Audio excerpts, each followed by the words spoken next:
a graça do Senhor, que a paz de Deus esteja sempre conosco, especialmente agora, nesta hora, o nosso culto da noite deste domingo, dia 29 de março de 2020.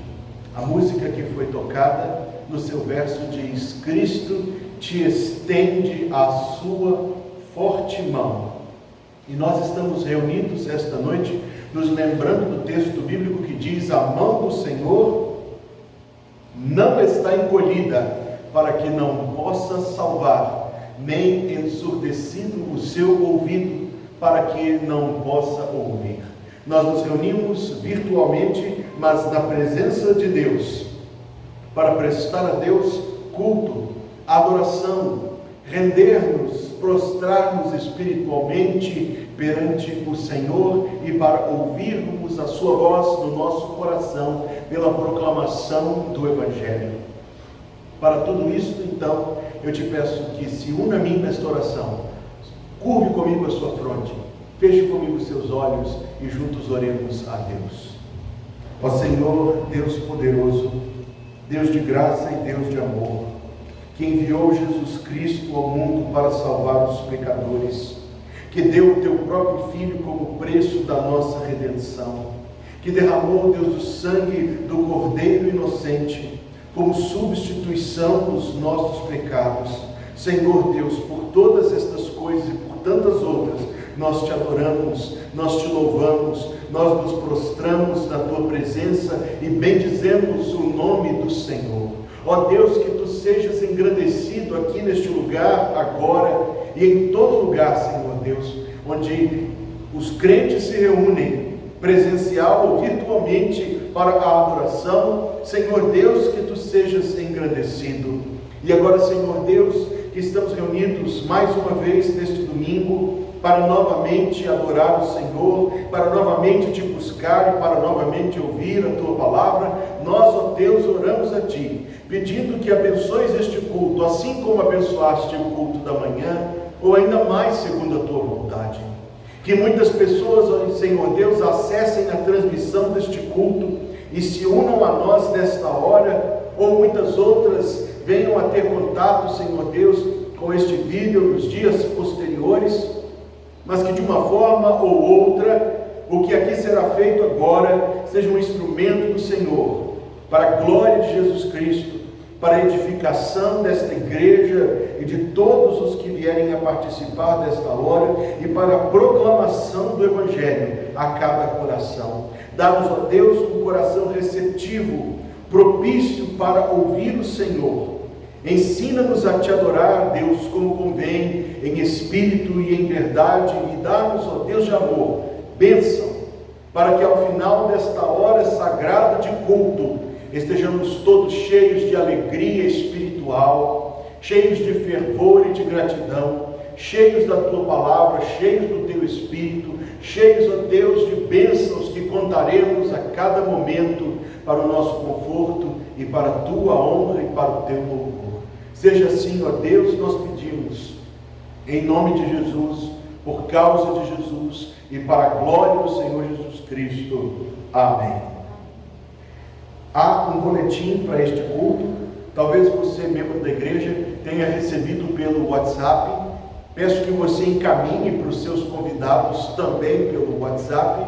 Ou se você está acessando diretamente no YouTube este culto, um link está na descrição deste vídeo, da página ISUU, onde você pode ter acesso ao boletim deste culto. E eu peço que você o faça, porque nele estão publicados os hinos e também os textos bíblicos que recitaremos e a ordem da nossa programação para esta noite do dia do Senhor.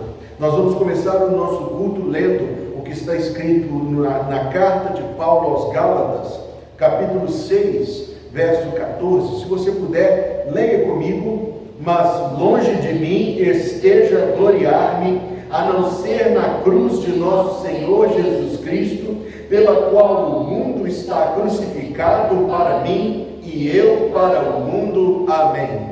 Vamos dizer a Deus que viemos, mesmo estando onde estamos, separamos este momento para a adoração do Senhor.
Nossa leitura da Escritura Sagrada esta noite encontra-se no livro do profeta Isaías. Queira abrir comigo a sua Bíblia, no livro do profeta Isaías. E a nossa leitura quer tomar o capítulo 53. Isaías, capítulo 53.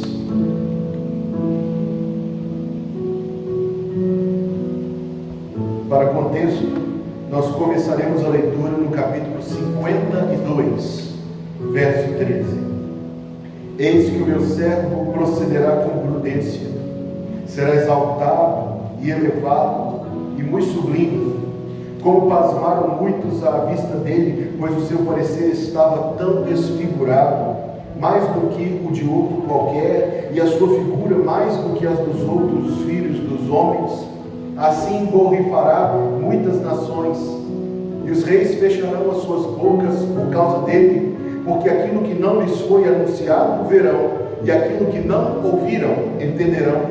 Quem deu crédito à nossa pregação? E a quem se manifestou o braço do Senhor? Porque foi subindo como renovo perante ele, e como raiz de uma terra seca.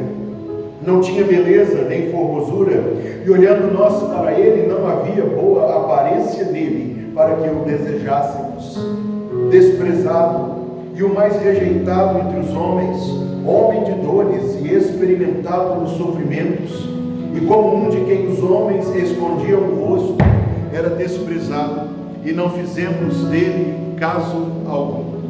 Verdadeiramente, ele tomou sobre si as nossas enfermidades, e as nossas dores levou sobre si, e nós o reputávamos por aflito, ferido de Deus e oprimido, mas ele foi ferido por causa das nossas transgressões, e moído por causa das nossas iniquidades. O castigo que nos traz a paz estava sobre ele, e pelas suas pisaduras fomos sarados. Todos nós andávamos desgarrados como ovelhas, cada um se desviava pelo seu caminho, mas o Senhor fez cair sobre ele a iniquidade de nós todos. Ele foi oprimido e afligido, mas não abriu a sua boca. Como um cordeiro foi levado ao matadouro, e como uma ovelha muda perante os seus tosqueadores, assim ele não abriu a sua boca. Da opressão e do juízo foi tirado, e quem contará o tempo da sua vida, porquanto foi cortado da terra dos viventes? Pela transgressão do meu povo ele foi atingido. Puseram a sua sepultura com os ímpios, e com o rico na sua morte, ainda que nunca cometeu injustiça, nem houve engano na sua boca. Todavia ao Senhor agradou moê-lo, fazendo-o enfermar. Quando a sua alma se puser por expiação do pecado, verá a sua posteridade, prolongará os seus dias, e o bom prazer do Senhor prosperará na sua mão. Ele verá o fruto do trabalho da sua alma e ficará satisfeito. Com o meu conhecimento, como o seu conhecimento, o meu servo, o justo, justificará a muitos, porque as iniquidades deles levará sobre si. Por isso lhe darei a parte de muitos, e com os poderosos repartirá ele o despojo, porquanto derramou a sua alma na morte, e foi contado como os transgressores. Mas ele levou sobre si o pecado de muitos, e intercedeu pelos transgressores. E nós dizemos amém. Vamos, depois de ter lido a Escritura Sagrada, que fala dos sofrimentos do Senhor Jesus Cristo por nós, vamos orar, porque a Bíblia nos ensina que temos no céu alguém que se importa conosco, que pode, tem poder para nos ajudar. Curve sua fronte se puder, feche seus olhos e juntos oremos a Deus. Ó Deus, nesta hora nós buscamos o Senhor e fazemos a nossa voz ouvida no trono da graça.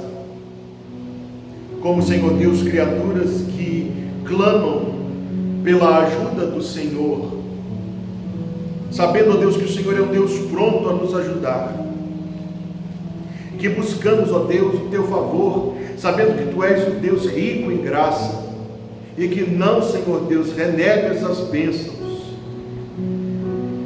que imploramos a Ti nesta hora, em nome de Jesus Cristo. Cada um de nós, ó Deus, vem a Ti como um pecador, sobrecarregado de culpas, para novamente pedirmos que o Senhor nos lembre e nos ensine e nos mostre quão poderoso é aquilo que Teu Filho fez em nosso lugar e por nós na cruz do Calvário. De tal maneira, Deus, que não duvidemos das Tuas promessas de perdão e de salvação para todos os que Te buscarem. Ainda mais, ó Deus, nós vimos a Ti também sobrecarregados de aflições, Senhor Deus, e de tantas coisas que simplesmente, Deus, sentimos que são pesadíssimas para nós e que não sabemos como lidar com elas, como resolver, como, Senhor Deus. Há corações nesta hora, Senhor Deus, que estão preocupados com o sustento da sua vida e da sua família. Há corações agora, Senhor Deus, que estão alarmados. Outros se sentem, Senhor Deus, sobrecarregados dos fardos da nossa jornada aqui na terra. Há aqueles entre nós, Senhor Deus, cujo coração está tão frio na fé. E talvez o Senhor levará, Deus, esta mensagem, este momento de oração, a alguns que sequer conhecem a Cristo como seu Salvador e Senhor. Por isso, Deus de amor e de graça, em nome de Jesus, opera em nosso meio, Senhor. Concede-nos do Teu favor e da Tua bênção. Revela, Senhor Deus, Jesus Cristo e aquilo que Ele fez pelos pecadores na cruz. Revela, Senhor Deus, dá, Senhor Deus, bênção, alívio, renovo de forças, quebrantamento de coração, convencimento do Teu Espírito Santo e até, Senhor Deus, luz onde há trevas e vida onde há morte, para a glória do nome santo do Senhor. Vimos a Ti, Senhor Deus, Te buscar quando vemos o nosso mundo atravessando por uma crise tão grande, cujos impactos, Senhor Deus, tememos que perdurarão tanto. No entanto, nós sabemos que o Senhor é Senhor, que o Senhor é Deus, que a Tua fidelidade, Deus, é maior do que qualquer crise, e que o mundo inteiro é abalado, mas as Tuas promessas permanecem firmes. Por isso, Deus, nós vimos a Ti para nos abrigar nas promessas do Senhor e para entregar a Ti a nossa vida em cada uma das nossas preocupações. Neste momento, Deus, nós pedimos ao Senhor que proveja um alívio para esta crise tão profunda que o mundo inteiro está vivendo, e que o Senhor queira dotar, Deus, os governantes de cada nação e região e município e lugar de compaixão, de sabedoria, de equilíbrio, de compreensão e de decisões acertadas.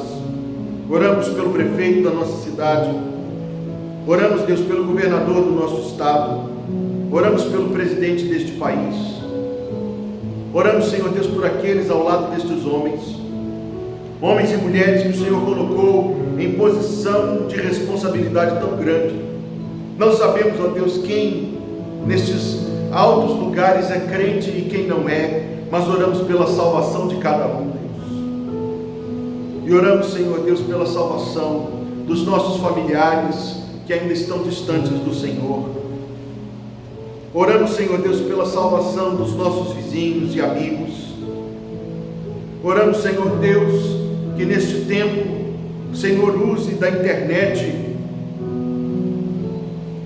e faça, Deus, com que a pregação genuína do Evangelho alcance as pessoas, levando-as a um encontro salvador com Jesus Cristo.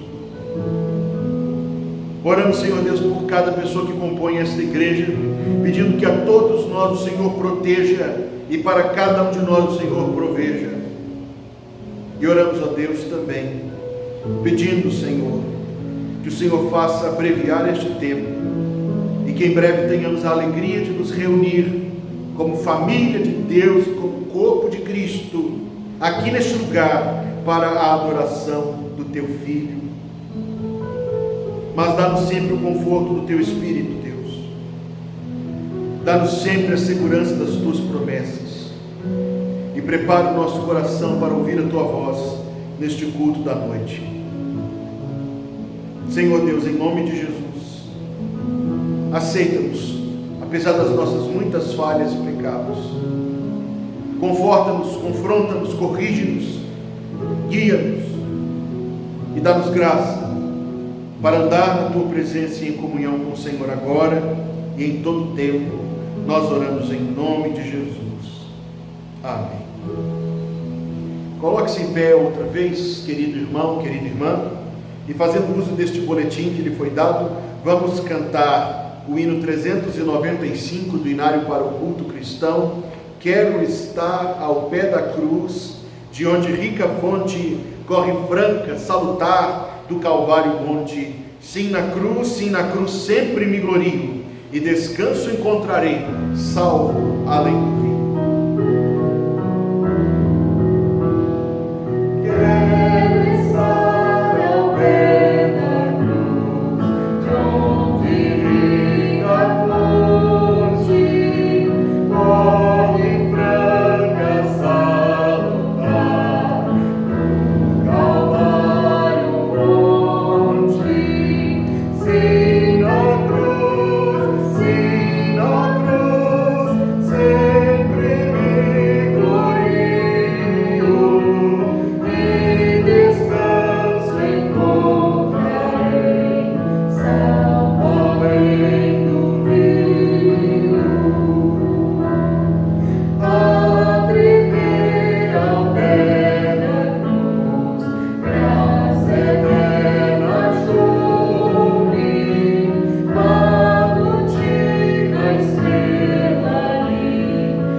Neste momento oculto, eu vou te convidar mais uma vez a usar o seu WhatsApp e mandar um oi para os irmãos e irmãs da igreja.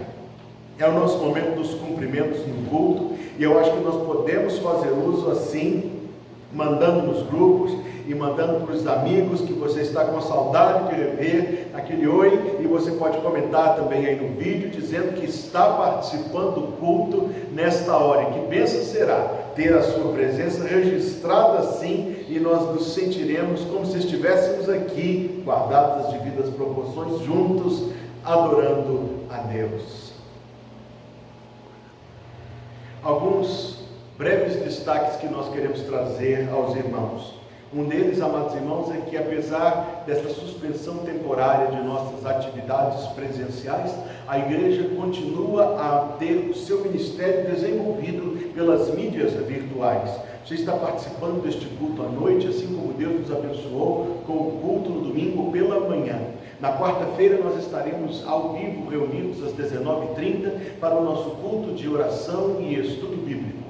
Na quinta-feira, dia 2 de abril, a diretoria da igreja está convocada para uma importante reunião.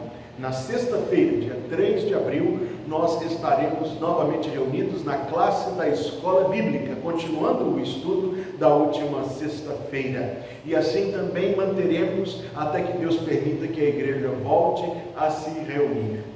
Uma outra informação importante é com relação às contribuições que fazem parte da vida cristã dos irmãos.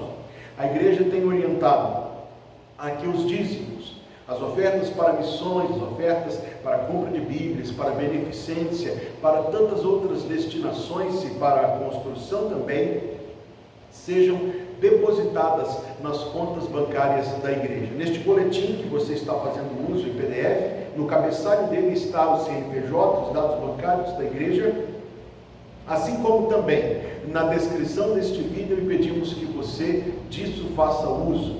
A igreja continua suas contribuições missionárias, tem até agora mantido o trabalho de construção, além, é claro, do trabalho do próprio ministério da igreja e de outras frentes em que a igreja não interrompeu as suas atividades. Por isso nós estamos aqui dando esta palavra e orientando os irmãos a quanto contribuir financeiramente para a causa do Senhor. Considere isto e oremos a Deus pelo sustento do seu trabalho.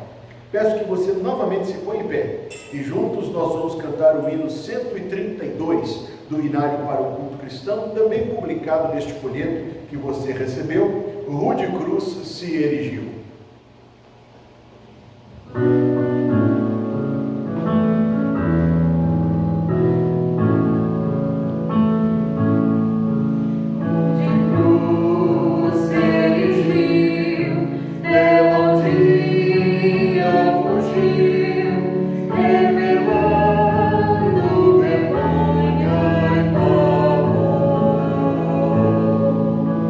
Mas eu amo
Nossa mensagem neste domingo, pensando na cruz de Cristo, tem como seu título A Placa sobre a Cruz. No seu boletim está o nome que demos Titulus Crucis, na língua latina, o nome dado à placa que foi posta sobre a cruz de Jesus Cristo, em que nós queremos, nesta noite de domingo, dia do Senhor, pensar. Na minha rua, na rua da igreja, na sua rua e em praticamente todas as ruas de Belo Horizonte há placas. Placas são uma invenção relativamente recente com relação a este formato, a esta designação, a este uso.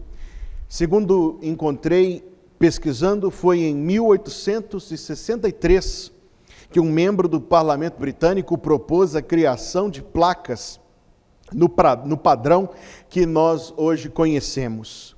Hoje existem placas até de padrão internacional, como a placa de Pari, que obedece àquele formato oitavado na grande maioria das nações ocidentais.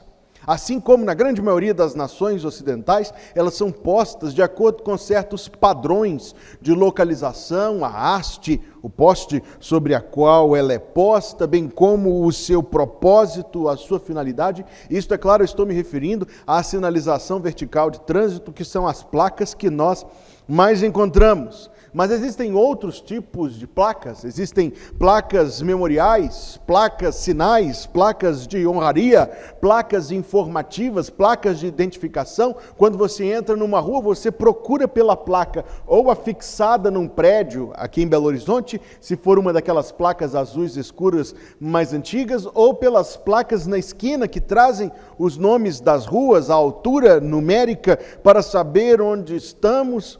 Se você está fora de Belo Horizonte, você vê até outdoors, aquelas placas imensas de propaganda que aqui na nossa cidade já há alguns anos não existem.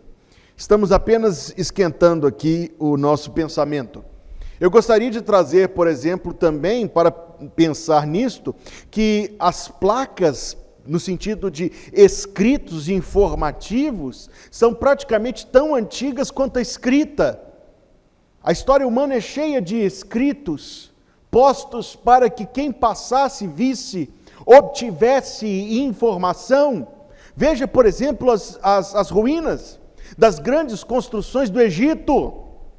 São placas nas paredes, histórias escritas, ricas, cheias de informação.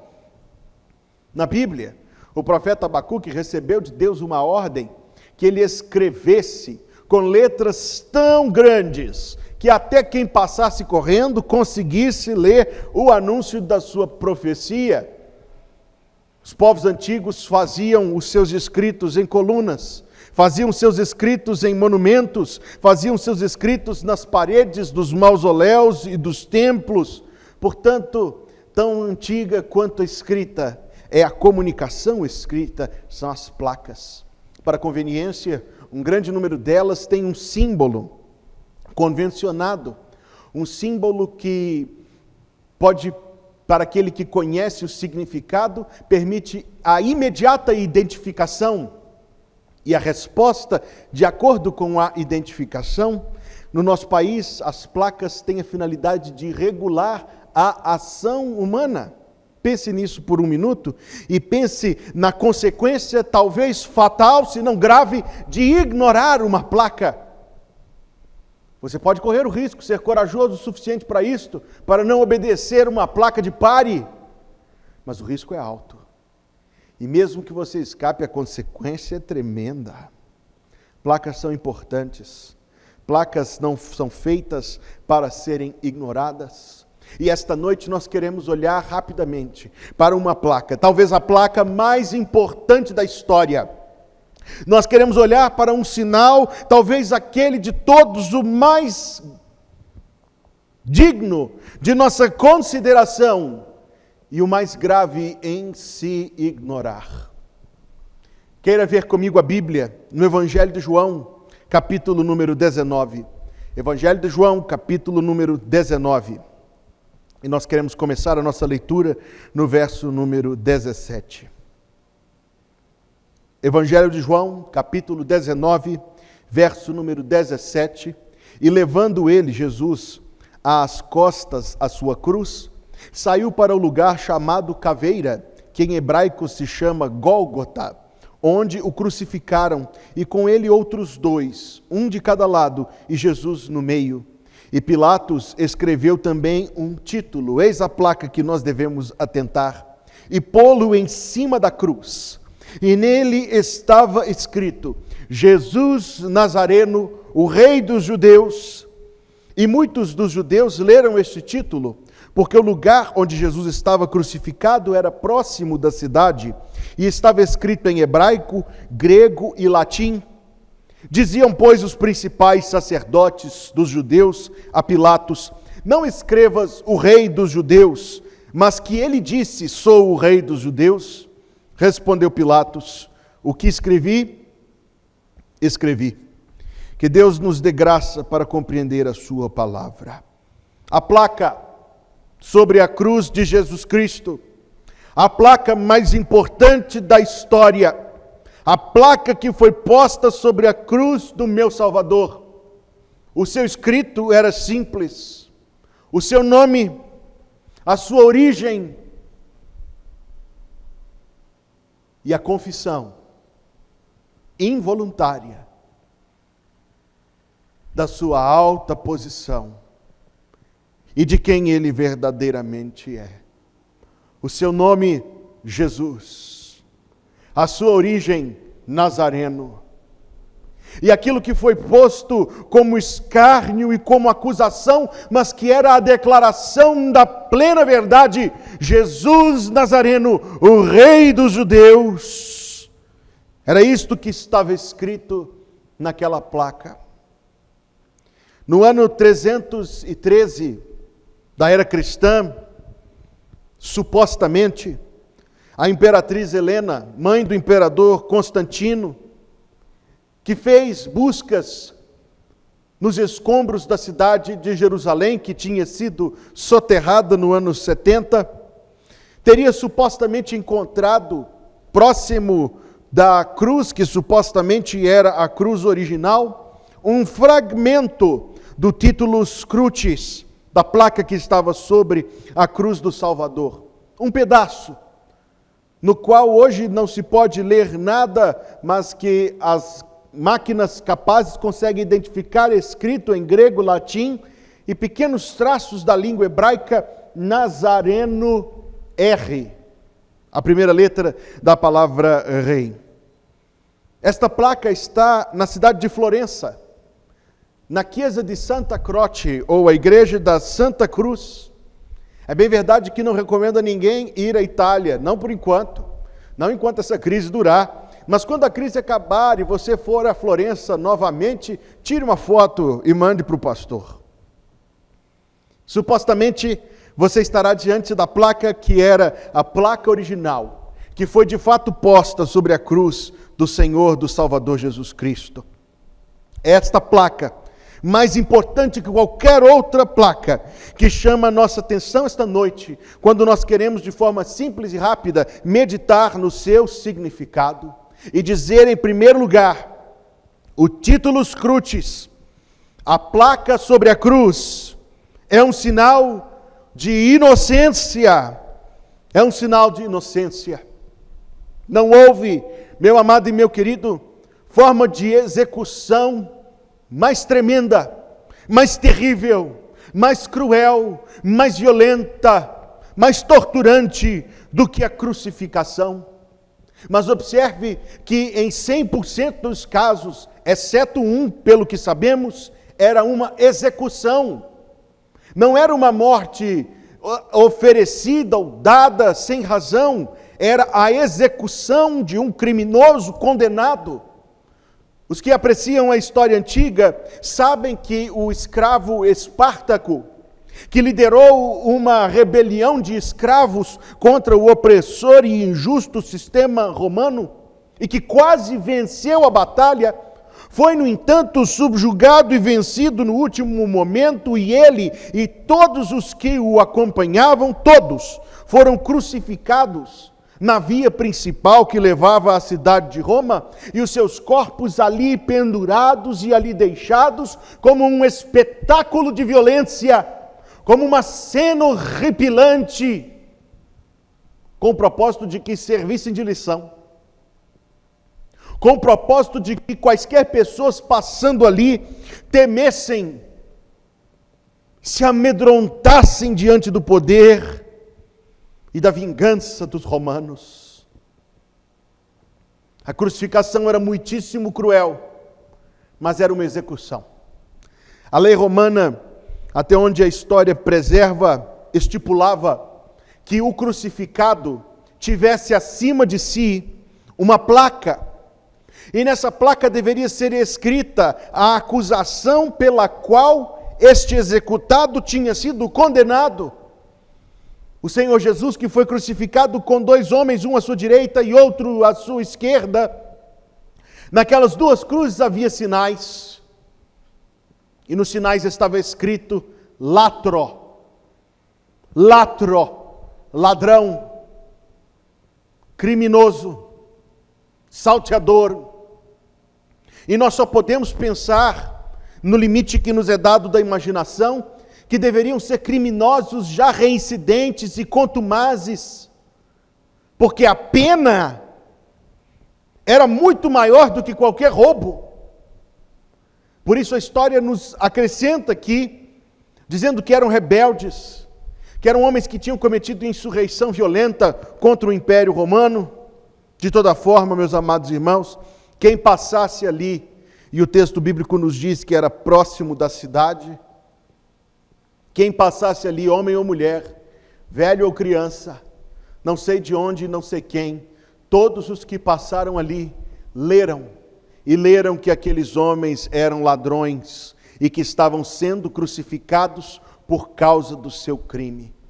Mas aqueles que passaram ali naquela sexta-feira, leram que um era ladrão, leram que o outro era ladrão, mas a respeito de Jesus Cristo, o que havia para ler? A acusação era incompreensível. Estava escrito: Jesus Nazareno, Rei dos Judeus. Que acusação é esta? Que afirmação é esta? Ele estava sendo morto por ser o rei. Ele estava sendo morto por qual crime? Quando lemos o Evangelho de João, capítulo 18, nós encontramos um diálogo entre o Senhor Jesus e entre o juiz que o condenou, Pôncio Pilatos. Está no capítulo 18, verso 33. Tornou, pois, entrar Pilatos na audiência e chamou a Jesus e disse-lhe: Tu és o rei dos judeus? Respondeu-lhe Jesus: Tu dizes isso de ti mesmo, ou disseram-te outros de mim? Pilatos respondeu: Porventura sou eu judeu? A tua nação e os principais sacerdotes entregaram-te a mim. Que fizeste? Respondeu Jesus. Note a resposta de Jesus: O meu reino não é deste mundo. Se o meu reino fosse deste mundo, pelejariam os meus servos para que eu não fosse entregue aos judeus, mas agora o meu reino não é daqui. Disse-lhe, pois, Pilatos: Logo tu és rei? Jesus lhe respondeu: Tu dizes que eu sou rei? Eu para isso nasci e para isso vim ao mundo, a fim de dar testemunho da verdade. Todo aquele que é da verdade ouve a minha voz. Veja que impressionante diálogo, porque se a acusação feita era de que Jesus Cristo queria liderar uma rebelião contra o Império Romano, ele mesmo disse: o meu reino, sim, eu sou o rei, mas o meu reino não é deste mundo. Jesus Cristo estava dizendo a Pôncio Pilatos que a acusação que foi posta sobre ele era fraudulenta, e o próprio Pôncio Pilatos disse àqueles que queriam a sua crucificação: não acho nele crime algum. O título que foi posto ali não tinha acusação. Por isso eles protestaram contra o que estava escrito e disseram a Pilatos: faça outra placa. A placa que estava ali não era uma placa de acusação, não era uma placa de condenação, era uma placa de inocência daquele que não tinha pecado, nem crime, nem erro contra si. Jesus Cristo, inocente, foi morto. E você não enxerga aqui que ao mesmo tempo que a placa é um sinal da sua inocência, ela é um reclame contra a injustiça humana. Eu e você que vivemos num país tão difícil, tão injusto como o Brasil, sabemos bem o que é a injustiça. Sabemos que é a injustiça que prejudica os mais frágeis. Sabemos que é a injustiça que acoberta os mais fortes. Sabemos que é a injustiça que sustenta esse sistema de corrupção tão difícil de ir contra, tão difícil de dobrar e de vencer, que existe em praticamente todos os níveis e áreas da nossa sociedade. É a injustiça pura. No entanto, meus amados irmãos, ainda que ela nos contrarie, ainda que a impunidade nos contrarie, ainda que todas estas coisas nos deixem tão alarmados dentro de nós, não houve injustiça maior do que aquela que foi feita na cruz. E não há injustiça maior do que aquela que é praticada contra Deus todos os dias, em todos os lugares, por praticamente todas as pessoas do mundo. Nós nos indignamos diante das discrepâncias deste mundo, mas somos rápidos para negligenciar os direitos de Deus. Se Deus é o Criador de todos nós, que direito Ele tem? Se Deus é aquele que sustenta a vida de todos, que nos dá a respirar do seu ar, a beber da sua água, a usufruir do planeta que lhe pertence, a Bíblia diz, do Senhor é a terra e a sua plenitude. O que dizer dos direitos de Deus? O que dizer daquilo que é justo que Deus receba? Mas no mundo, uma vez, e na verdade para sempre, Deus recebeu da humanidade a cruz. Talvez esta mensagem, esta noite, esteja chegando a alguém que acredita que a morte de Jesus Cristo na cruz foi apenas isso, apenas uma injustiça, apenas uma falha jurídica. Há alguém aqui que ouve esta mensagem, talvez pensa que esta mensagem, que a crucificação do Senhor Jesus Cristo aconteceu por causa daqueles que estavam no poder e que estavam ofendidos com Cristo e que esperavam que Cristo fosse, por fim, eliminado do mundo para não representar ameaça ao seu domínio. Mas Jesus Cristo diz: ninguém tira a minha vida, eu voluntariamente a dou.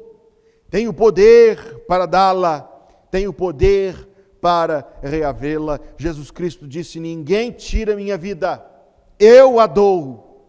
O inocente, na verdade, era uma vítima voluntária da injustiça, quando depôs a sua vida por nós. Pense em quão violenta era aquela morte. Pense em quão terrível era a crucificação, para que você possa entender o que estava acontecendo ali. Em Romanos 8 está escrito, verso 3, porquanto que era impossível à lei, visto como estava enferma pela carne, Deus, enviando o seu Filho em semelhança da carne do pecado, pelo pecado condenou o pecado na carne. O apóstolo Paulo, na segunda carta aos Coríntios, capítulo 5, escreve assim no verso 17, assim que se alguém está em Cristo, nova criatura é, as coisas velhas já passaram, eis que tudo se fez novo, e tudo isto provém de Deus, que nos reconciliou consigo mesmo por Jesus Cristo, e nos deu o ministério da reconciliação, isto é, Deus estava em Cristo, reconciliando consigo o mundo, não lhes imputando os seus pecados, e pôs em nós a palavra da reconciliação, de sorte que somos embaixadores da parte de Cristo, como se Deus por nós rogasse. Rogamo-vos, pois, da parte de Cristo, que vos reconcilieis com Deus. 2 Coríntios 5, 21, àquele que não conheceu o pecado, Deus o fez pecado por nós, para que nele fôssemos feitos a justiça de Deus. Eu queria dizer a você esta noite, o sinal na cruz, primeiro do que qualquer outra coisa, nos diz que Jesus Cristo era inocente ao morrer. A morte do inocente é sem dúvida uma tragédia, mas esta tragédia tem lugar no plano divino. Deus estava fazendo ali uma coisa grandiosa que não poderia acontecer de outra maneira. A culpa e a condenação de um pecador como eu e de todos aqueles ao longo do tempo, dos anos e dos lugares que confiaram somente em Cristo para a sua salvação, que se arrependeram dos seus pecados e que se submeteram ao seu senhorio, a culpa de cada uma destas pessoas, através do tempo e da distância, foi transferida para Jesus Cristo. Ele não tinha culpa sua, mas levou a minha e a de muitos. E a obediência dele, a justiça dele, a vida dele é transferida para estas pessoas que nele creem, creram e crerão, por causa daquele grande ato de Deus. O texto que líamos disse: ao Senhor agradou moê-lo. Este grande ato de Deus que possibilita a salvação dos pecadores. O que este título diz? Diz que ele é inocente.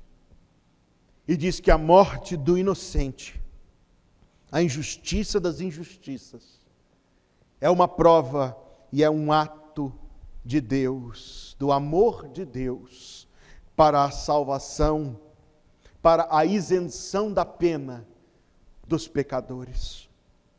Entenda isto aqui com toda clareza e permita-me dirigir-me a você em termos muito pessoais. A não ser que você esteja em Cristo, estes benefícios não lhe serão dados. A não ser que você rompa com o mundo para entregar a sua vida a Jesus. A não ser que você se arrependa de ser um pecador e creia somente em Deus. A não ser que você abra o seu coração para a dádiva celestial, nenhum destes benefícios lhe será dado. Veio para o que era seu, mas os seus não o receberam. Mas a todos quantos o receberam, deu-lhes o poder de serem feitos filhos de Deus, a saber, aos que creem no seu nome. A placa, um sinal de inocência, que revela a nossa injustiça, da qual Deus nos quer salvar. Eu direi, em segundo lugar, que o titulus crucis, a placa sobre a cruz, é um sinal de soberania. E eu quisera pensar nisto e na extensão desta verdade convosco esta noite. A declaração principal é a de que Jesus Nazareno é o rei, um monarca, um governante, um regente, um soberano, alguém posto na pessoa, na posição de líder, de juiz, de capitão, de legislador, porque tudo isto era o rei naquele tempo da história mundial.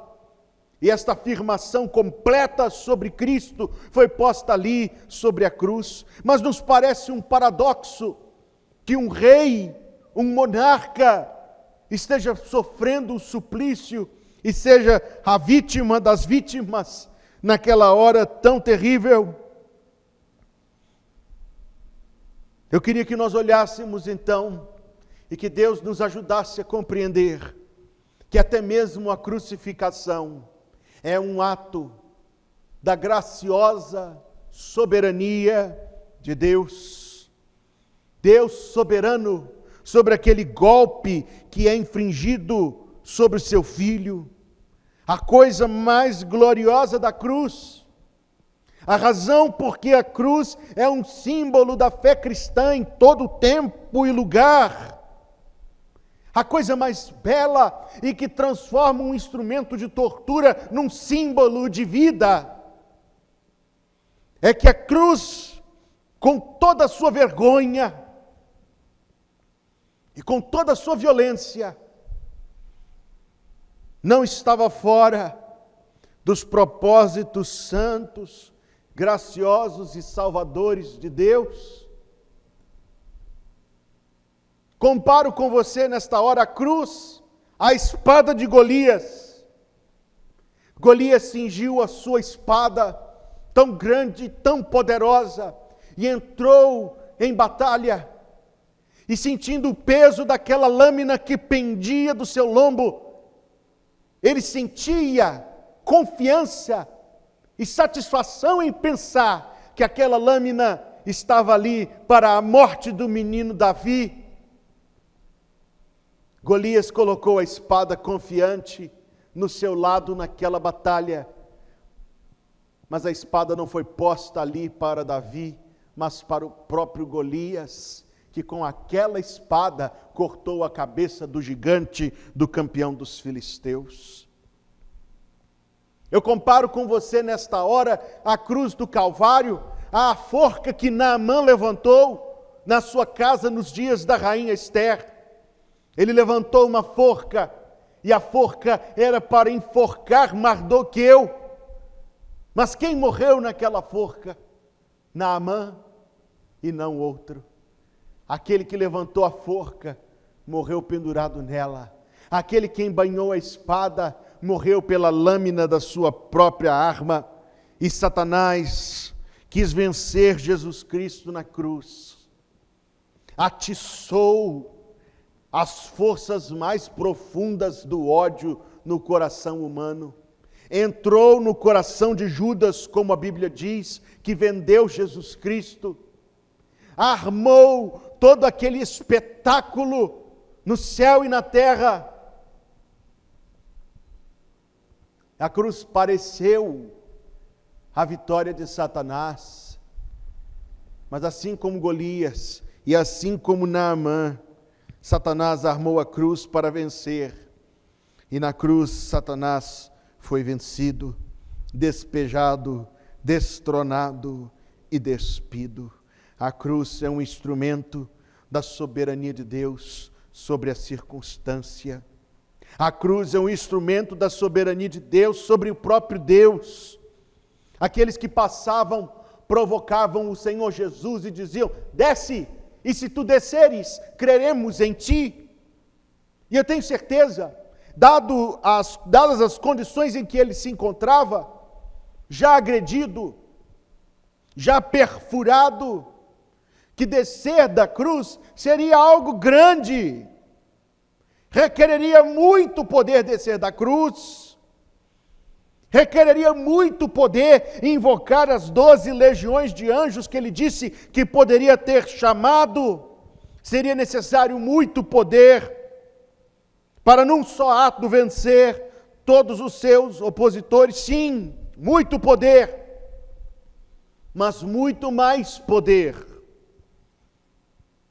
é ter esse poder e não usar. Muito mais poder é conseguir submeter-se, porque Cristo Jesus é o soberano do amor, que sofreu o que sofreu sem merecer, que podia desvencilhar-se daquilo a qualquer momento, mas que se submeteu, não rejeitou a dor e não fugiu da cruz, calou a sua boca, deixou os maus o atacarem e o vencerem com mentiras, porque ele estava decidido a morrer. A cruz é a soberania de Deus sobre o próprio Deus, humilhando-se, calando-se, apequenando-se, diminuindo-se, expondo-se à morte. É a onipotência restringindo a onipotência em nome do amor.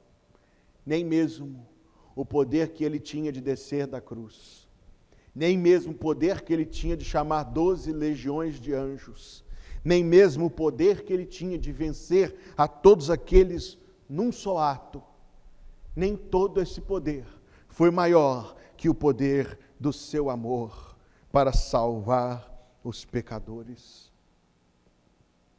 Os primeiros missionários que chegaram no Brasil escreveram este hino. Amor é um nome de Cristo. Amor que por amor desceste. Amor que por amor morreste. Ah, quanta dor não padeceste, meu coração para conquistar e meu amor ganhar. Amor que com amor seguias a mim, que sem amor tu vias. Oh, quanto amor por mim sentias, meu Salvador, meu bom Jesus, sofrendo sobre a cruz. Ele podia ter se desvencilhado da cruz e não o fez, porque é Deus de amor e soberano de bondade. Amor que tudo me perdoas. Amor que até mesmo abençoas um réu de quem tu te afeiçoas. Por ti vencido, ó Salvador, eis-me aos teus pés, Senhor. Amor que nunca, nunca mudas, que nos teus braços me seguras, cercando-me de mil venturas.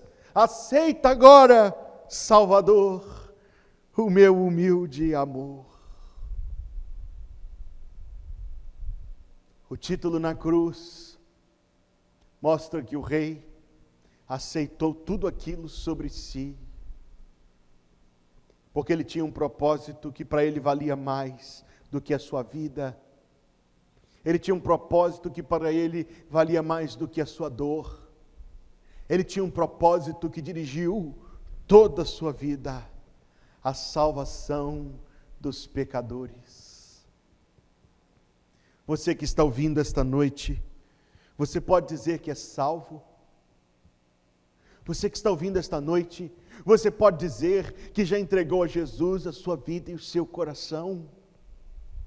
Você pode dizer isto? Porque Deus está trazendo esta mensagem a você. E olha quanta coisa Deus articulou para que esta mensagem te alcançasse. Deus moveu tantas coisas para esta pregação chegar até você, para que você também, como muitos, como tantos, decida mesmo nesta hora orar a Deus onde você está e clamar a Deus pela salvação do céu, pelo perdão dos pecados, pela reconciliação com Deus, pela vida eterna. Ó amigo e amiga, a quem esta mensagem está chegando nesta hora, não rejeite este chamado. É Deus quem diz: vinde a mim, cansados e oprimidos, e eu vos aliviarei. Tomai sobre vós o meu jugo, e aprendei de mim, que sou manso e humilde de coração, e achareis descanso para as vossas almas. Eu disse que a placa sobre a cruz é um sinal da inocência de Jesus, é um sinal da soberania de Jesus, mas é também um sinal, e talvez este seja o seu mais claro gravame, de que Jesus Cristo foi rejeitado neste mundo pelos pecadores. Apesar de ser um sinal de inocência e de soberania, esta placa não estava sobre um trono, esta placa não estava posta num lugar de honra, mas de vergonha e de humilhação e de execução. Se dissemos, e é verdade, que ela é o atestado da injustiça, não só daqueles naquele momento, mas de todos em todo tempo e lugar, mais do que qualquer outra coisa, aquela placa que foi posta sobre a cruz é um sinal de que Jesus Cristo foi rejeitado pelos seus. Se aquele fragmento que está naquela igreja em Florença, na Itália, é original, e talvez seja, ele está ali como testemunha de milênios, de séculos, de décadas, de anos, de homens e de mulheres, no mundo inteiro, que continuam até hoje rejeitando Jesus Cristo. Aquela madeira viu na sexta-feira centenas de pessoas passando e zombando do Filho de Deus. E se aquela madeira pudesse falar, ela contaria de outras centenas de milhares de milhares de pessoas que até hoje continuam rejeitando o Filho de Deus. Esta mensagem chegou até você hoje, convidando-o a olhar para a placa sobre a cruz. Foi escrito o que ali estava escrito nas 3 línguas do mundo, as 3 maiores e principais, a língua local, o hebraico, a língua oficial, o latim, a língua mundial, de fato, o grego, como um sinal de que aquela mensagem deveria ser levada a todo lugar. E assim tem sido, e assim é agora. Pela graça de Deus, o Evangelho está sendo novamente proclamado. Ele veio para salvar, Ele morreu para salvar, Ele ressuscitou para salvar, Ele vive hoje para salvar. Mas quando Ele vier de novo, e os sinais de que Ele está vindo se multiplicam diante de nós, quando Ele vier de novo, quando a trombeta soar, e toda a humanidade olhar para o céu e vir Jesus Cristo descendo, não será para salvar, será para julgar. Eu não sei quando Ele virá, mas a cada dia, a cada hora, cada minuto está mais próxima. Breve virá, breve virá, breve Jesus voltará.